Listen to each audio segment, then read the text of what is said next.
The human body can seem incredibly fragile, but the truth is that paired with our powerful drive to survive and amazing bonds with our loved ones, the human condition isn't all that powerless.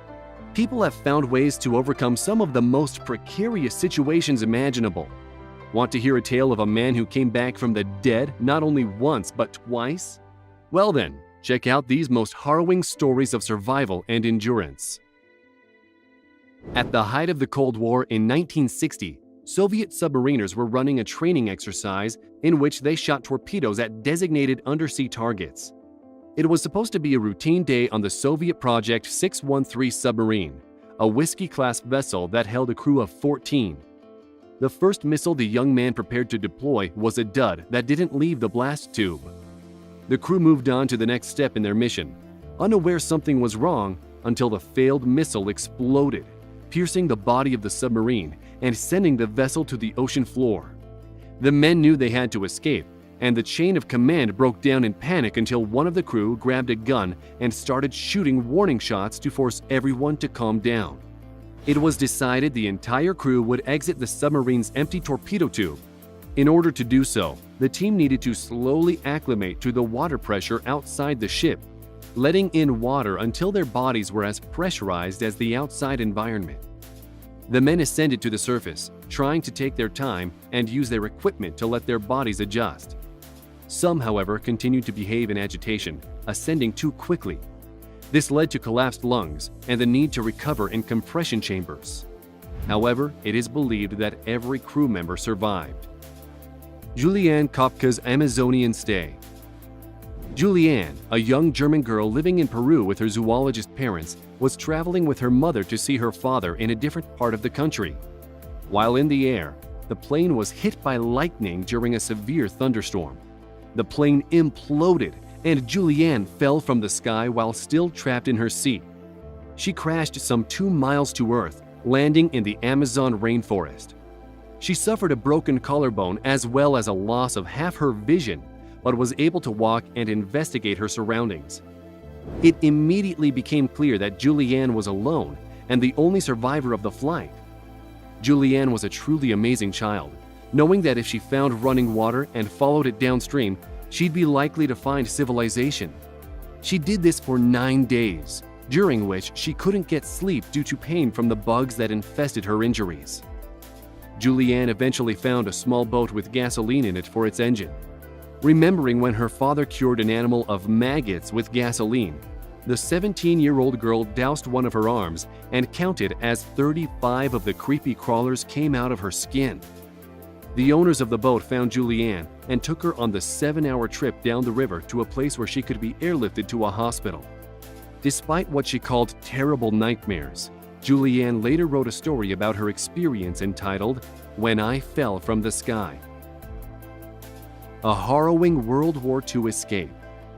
Witold Glinski, a World War II Polish war veteran, along with a handful of other prisoners, escaped from a Russian gulag in February of 1941. The group first had to make it through the frozen landscape of a Siberian winter, then through the heat of the Gobi Desert before ascending the Himalayas. According to Glinski, the group sucked frost and dew off the stones in the morning to stay hydrated and relied on primitive fishing and hunting as they traveled. The men made it to British-held India when they finally found themselves saved.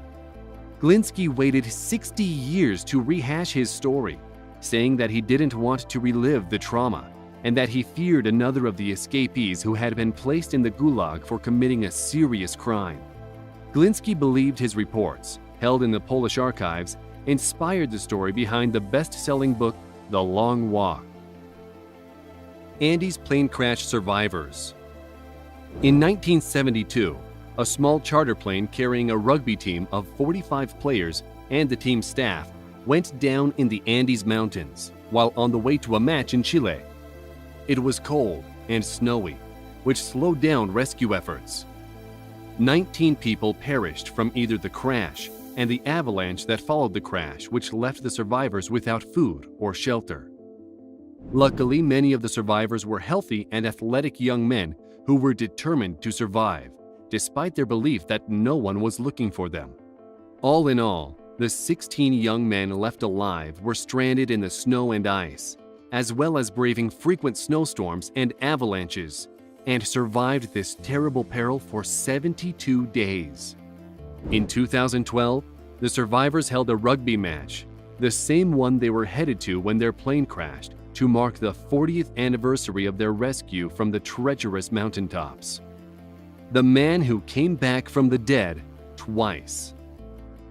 Beck Weathers was part of what many have called the Mount Everest disaster. A Texas native, he had already climbed Vinson Massif in Antarctica, and Everest was to be his second climbing experience. However, during the group's slow ascent up the mountain, oxygen levels plummeted unexpectedly. The group's trek was scheduled to take between 12 and 13 hours.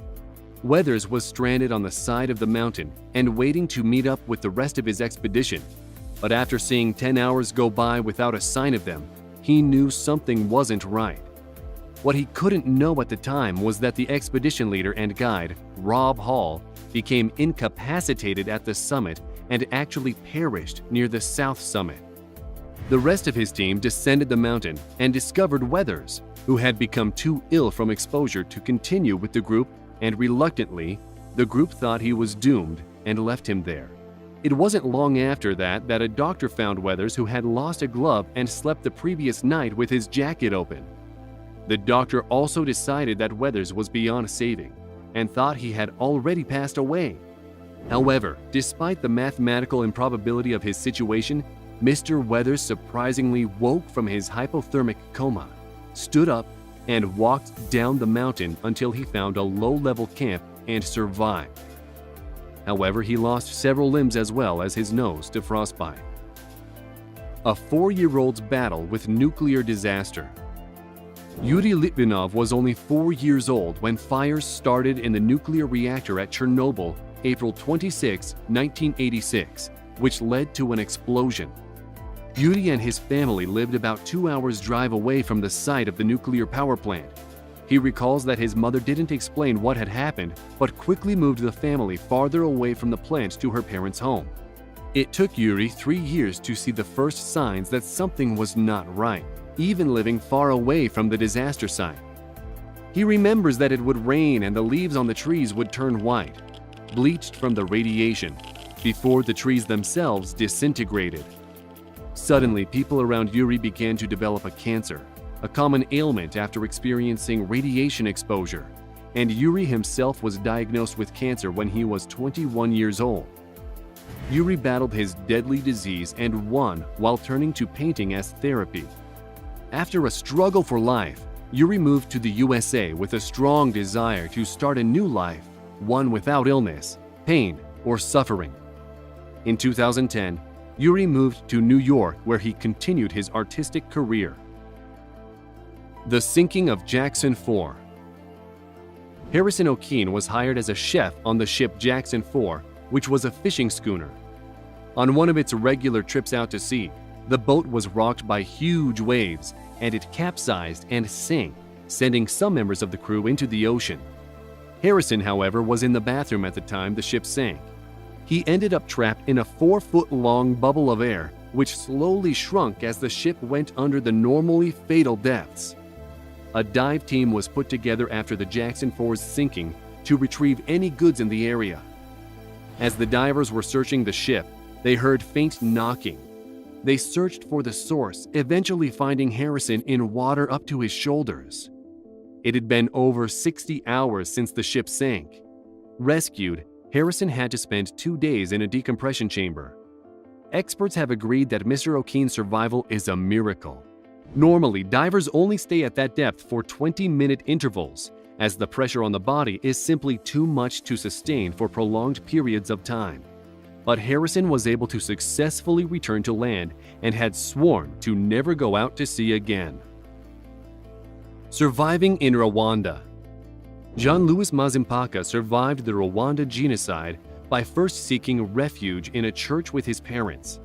When the militia showed up bent on extermination, Jean-Louis was one of the first people that organized a 4-line defense of the church, who resorted to throwing rocks at the attackers. Though they held out for days, the militia began using grenades to scatter the lines. Jean-Louis then hid in a cow barn and watched as the militia stole the herd, staying so still so as to not reveal his hiding spot. Afterward, when he was sure the militia had left the area, Louis decided his best bet at survival was to swim across Lake Kivu, a feat that took him 2 nights. Jean-Louis eventually immigrated to the UK and married another Rwandan survivor. A cage in the desert. In 1934, a schoolgirl by the name of June Robles was walking home from school when she was picked up by strangers. Shortly afterward, her father received a ransom note delivered by a boy at his place of employment. Following that, another note was delivered to June's grandfather, at which time search parties were formed to look for June. A final note was delivered to her uncle, and in this final note, the kidnappers threatened to take June's life if they didn't receive ransom money. When June's family came up with the cash, which was about $300,000 at today's current rate, the kidnappers told the family where to find June in the desert. When found, June was very much alive inside a metal cage with her leg tied to the bars and buried under the sand. She'd been locked up there for 19 days and only fed 3 to 4 times. Unfortunately, there wasn't enough evidence to indict anyone for the heinous crime, and no arrests were made following June's kidnapping. However, the young girl proved her toughness and requested to go back to the metal box to recover her report card she'd left behind because she wanted her mother to see it. She grew up to raise 4 children and lived well into her 80s. A young boy defies the Nazis. George Richfield's parents knew that their days of running to escape the encroaching Nazis was at an end. Therefore, they threw their son over a barbed wire fence and straight into the arms of a Catholic woman named Halinka, who was willing to hide him. George was 9 months old at the time. During his war-long stay with Halinka, Richfield remembers a time the Nazis conducted a search for hidden Jews on a Sunday at the church Halinka attended. She told him to act sick so that they wouldn't get close. It worked. Another time, a Nazi soldier was searching Halinka's apartment and stuck his knife in the blanket over the bed Richfield was hiding under. The knife penetrated the mattress and poked the boy in the chin, but didn't draw blood. Richfield knew better than to make any noise. Again, it worked, and the boy remained undiscovered. George Richfield survived the war, immigrated to the United States, and continued to send care packages to Halinka, although in the Soviet takeover, she didn't seem to receive them. Richfield later joined the US military and raised a family, proving survival after tragedy is the greatest triumph.